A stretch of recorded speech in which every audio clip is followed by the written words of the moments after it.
Is Prophet Muhammad Ali the same as the saints in Catholic, or how is it compared to the Catholic way? Prophet Muhammad.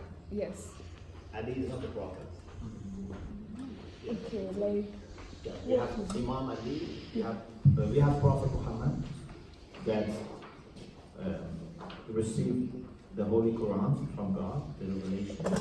But Imam Ali is the cousin and son-in-law of the Prophet Muhammad.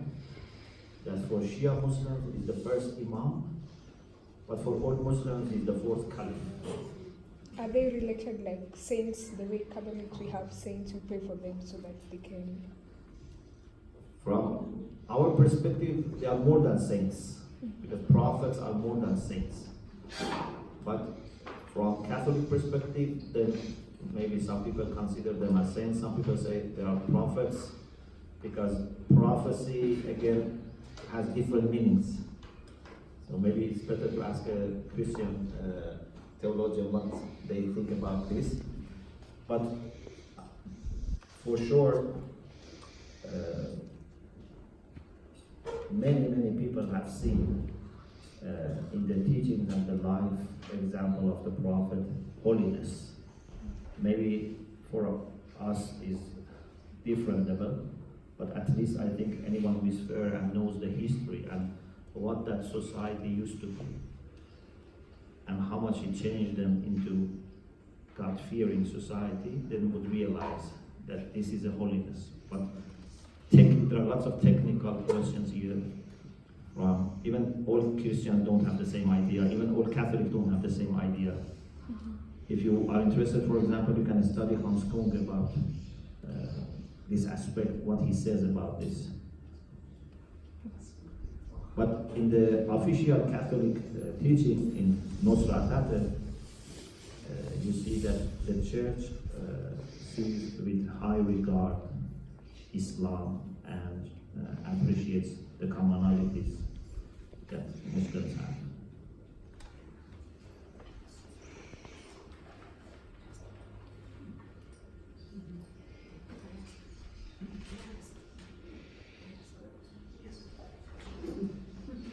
So it's just a very technical question.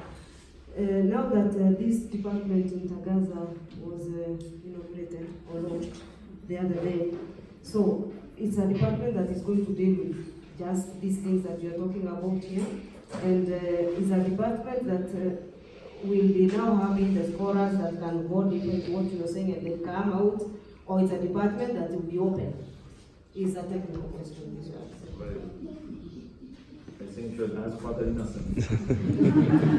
I am not officially taking any role in that institute. This is Institute for Religious Dialogue and Islamic Studies, IRDIS. We are collaborating, but I am not involved in policy making or their scenarios. But the way I have seen people in this department, which has now become institute, I have seen they share the same concern for unity, and especially Father Innocent in the talk that gave on Friday, he very much emphasized this idea of unity of God and unity in God. So I'm hopeful, and we are happy to help and work together. But I am not someone who can officially say what is the stance, what they want to do. Is it fair? My last question.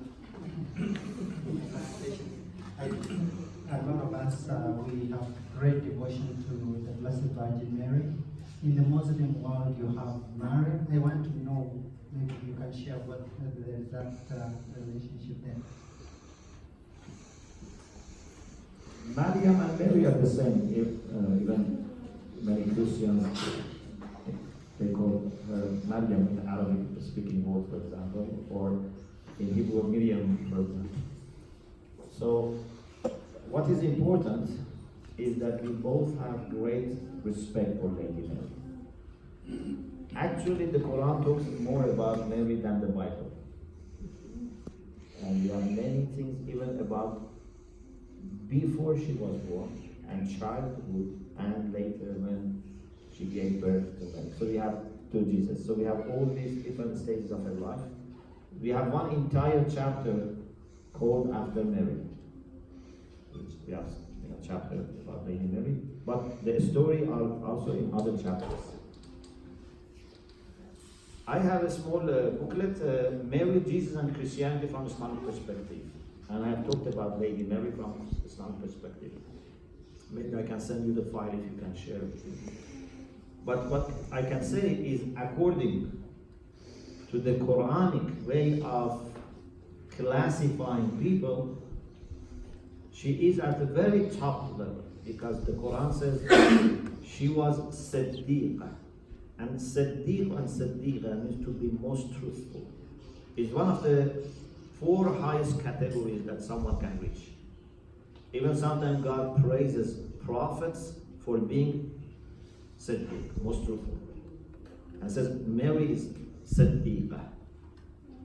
And God also introduces Mary as an example for all believers, men and women. So we have great love for Lady Mary, great. And we believe, according to Islamic tradition, that she is one of the 4 highest, women. So Lady Mary is also a figure that can bring us theologically, but also spiritually closer to each other. We also believe in virgin birth of Jesus.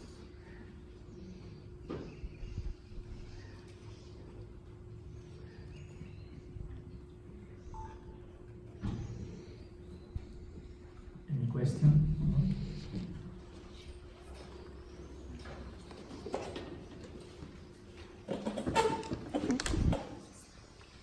Pastor, can you explain to us the difference between the Shias and the Sunnis? Thank you.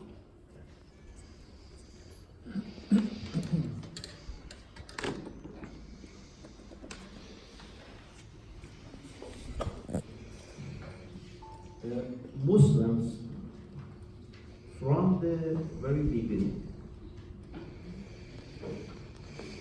actually we can say even from the time of the life of the Prophet, but at least soon after the demise of the Prophet, there were 2 different currents, Sunni and Shia. So it's not like, for example, a split in Christianity between Orthodox Church and Catholic Church, or between Protestant Church and Catholic, because you share many centuries together, and separation was after. But this is from the beginning. There are many issues here, but maybe one way of putting it is that according to the Shia Muslims, successorship to the Prophet is something that God has to decide. We believe that the Prophet, on many occasions, according to the will of God, had announced to people who should be his successor. Because we don't look at it as a political or social position, we look at it as a spiritual and divine position. So we think it's God only who can decide. And therefore we believe that the person who is going to be successful to the Prophet should have the greatest spirituality, the greatest knowledge, the greatest love. According to Sunni Muslims, the Prophet didn't say anything, although in their sources they have all the historical events that we say, but they interpret it in a different way. They say the Prophet died without announcing who would be his successor, and left it to people. And therefore, when the Prophet had just died, some Muslims got together and they chose one person, then they asked other people to pay allegiance. He became the first caliph.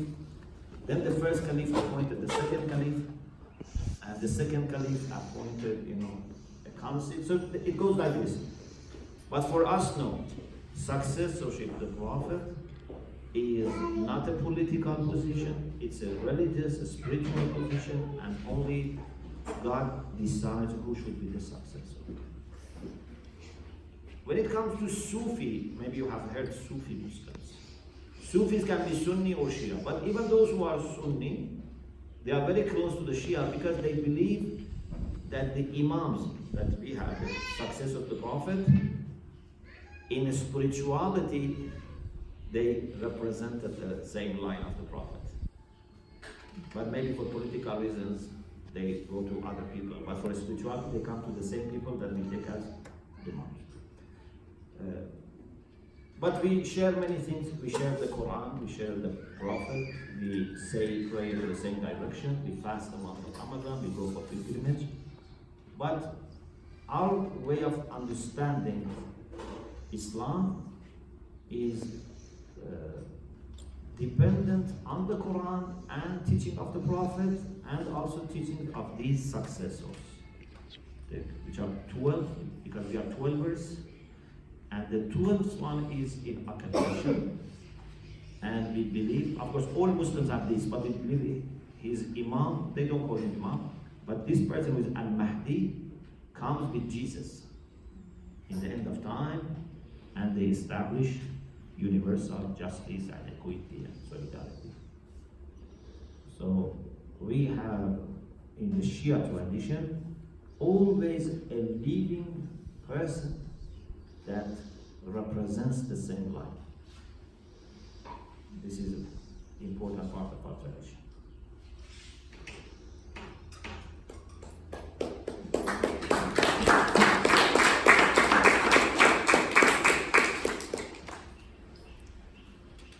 Any other question?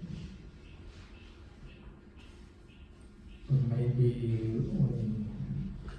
we can close this session. Beautiful, no? We close the session and open the work. Yes. I think now, if you agree, we can promise to Dr. Shomali that we too, we pray for your work, your commitment, what you are doing. And at the same time, we ask your prayer for our effort now, what we have to do now here. And no. My feeling at the conclusion of this moment is that I'm a bit better than before. I don't know why, but I'm feeling enriched. So that's why I would like to suggest just a moment of silence. In silence, we can pray, we can thank God for this moment, and we can ask Him help for going ahead.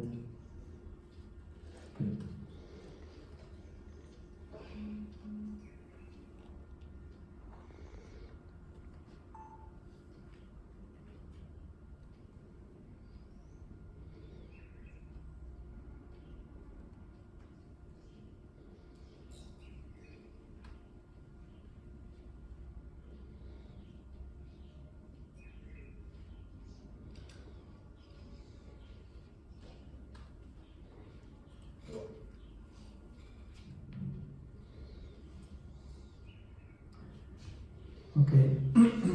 Once again, thank you very much. Well, you can clap.